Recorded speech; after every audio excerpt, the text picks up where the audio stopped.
name is Anna. I'm from Ukraine, from Odessa. I'm a journalist.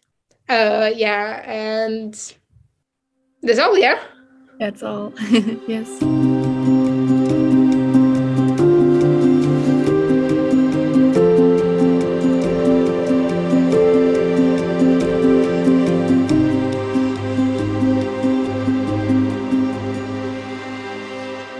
Hi, Anna. It's good to see you again. We worked together in the Media Dialogue project 3 months ago. 3 months ago. Yeah, it seems like a long time, right?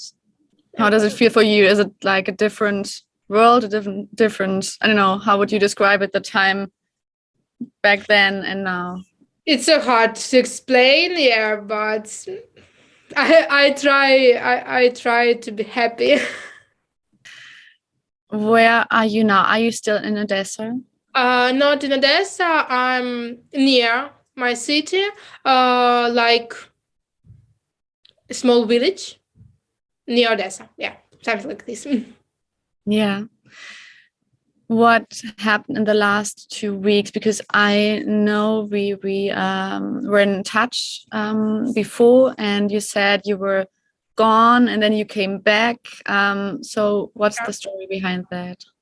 During the last 2 weeks, Russian army tried to destroy my country. Russian army destroy our cities, our villages, our sites, hospitals, schools, and kills our people, Ukrainian people.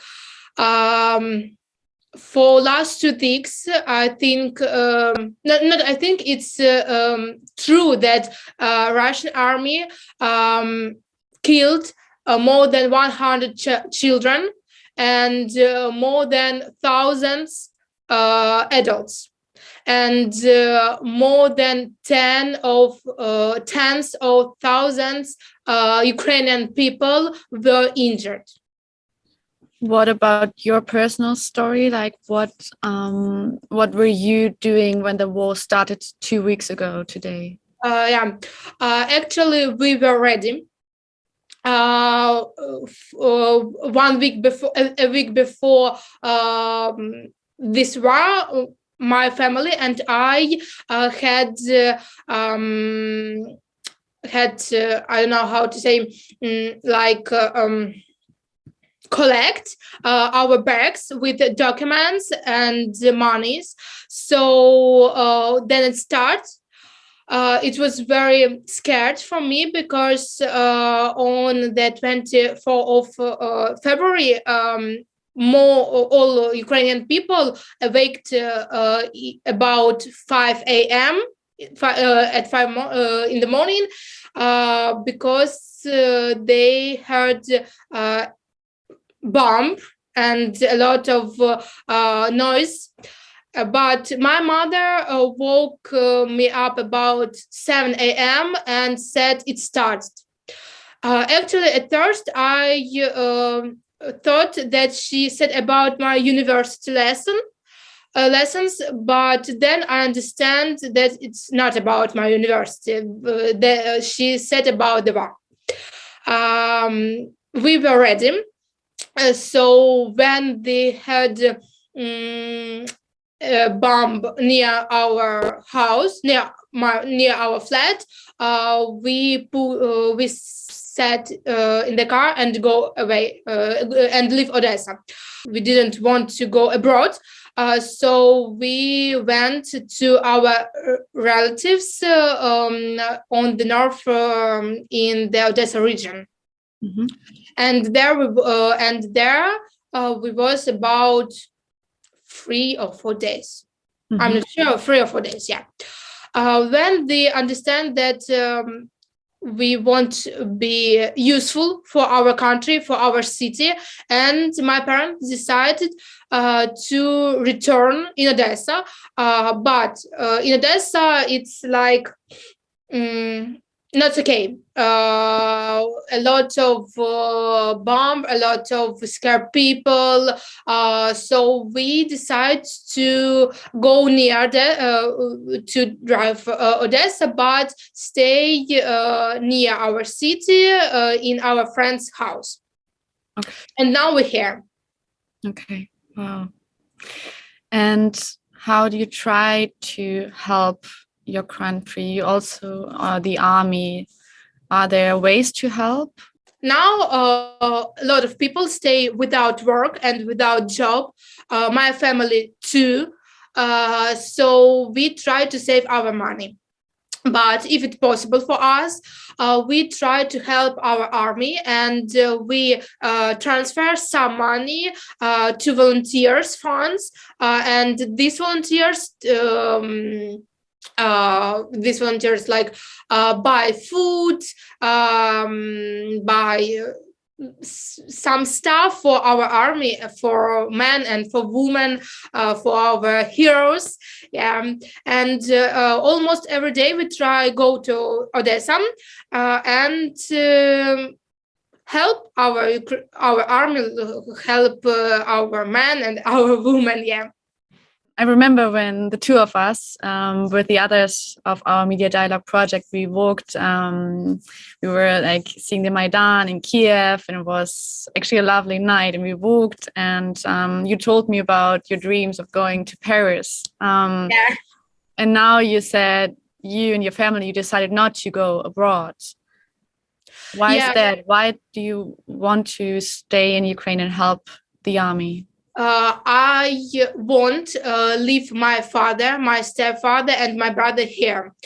If we will decide to go abroad, it's only I, my mother, and my little brother, and it's very difficult for us. Yeah, I don't want to be alone with my mother abroad, so we decide to stay, decide to help, to be useful. But if the situation in Ukraine will be worse, we go abroad. Yeah, of course.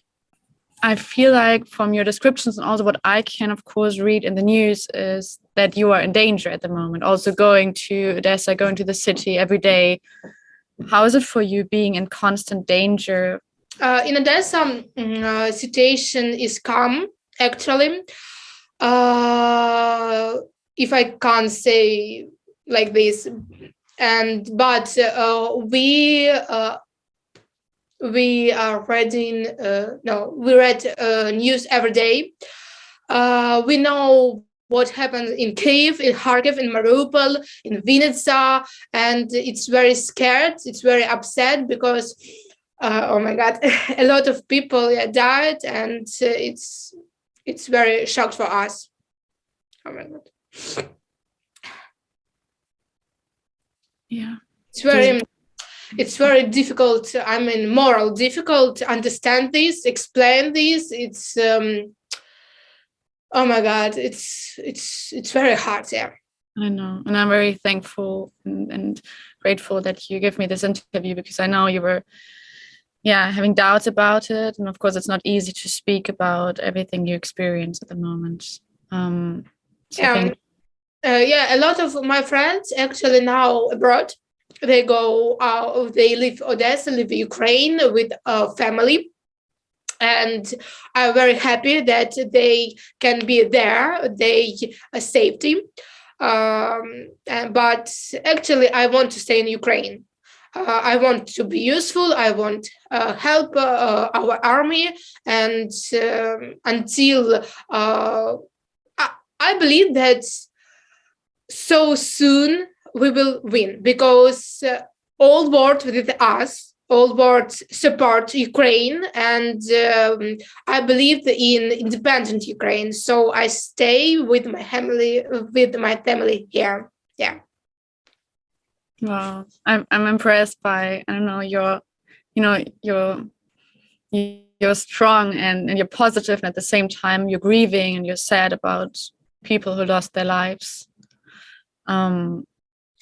Actually, in this situation, we all must be strong. Yeah, must be strong because it's very important for our win.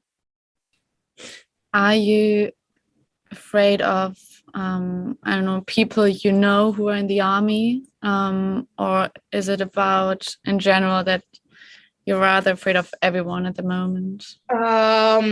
Fathers of my university colleagues like this now in the army. My father in the territorial army in Odessa, and my classmates from school. Then in army too. Some of my classmates. Okay, so people in your age are now fighting, although maybe they don't really know actually what they are doing, or have they had like training, or how could they prepare? Without training, without preparing, without some skills, but they want to be useful, they want help, and they want win. So they, my friends, my relatives, fathers of my friends go to the army because they want win. Then they want that Ukraine was that Ukraine will be independent. Yeah. Yeah. And do you see, for example, your father on a daily basis, or haven't you seen him for a while now since he joined the army?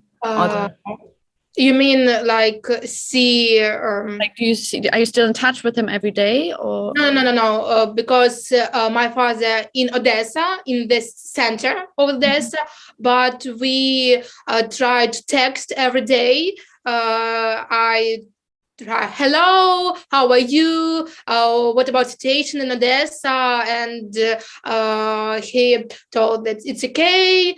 He's fine. Something like this. Mm-hmm. When I like what you just said, like, how are you, that you're texting your father, how are you? I was thinking about asking you actually, how are you? But it seems so weird to ask you that. Like, because maybe I can't relate to your situation because it's so far away, and I'm like, that you're crying a bit makes me really emotional too. But what would be your answer if I really honestly ask you, how are you? My answer, I'm okay.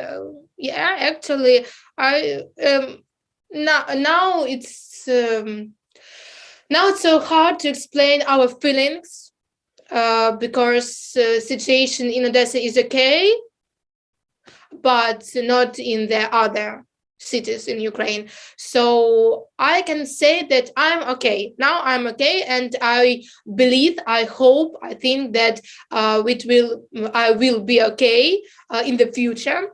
Now it's so hard. Yeah, it's really so hard to really explain our feelings, our emotions, but I try to keep calm.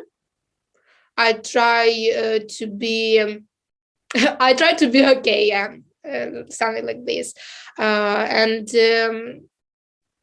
I want that. I know, yeah. Not believe, not hope. I know that we will win, and all people, Ukrainian people, we who is now abroad, return to Ukraine, and it will be okay in the future. Thank you so much, Anna, for this interview, and please, let's stay in touch. Thank you for this interview. It's hard to me explain my feelings in English, yeah, but I try.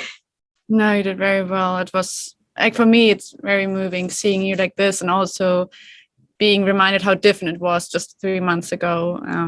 Yeah, thank you so much. Thank you too. Thank you.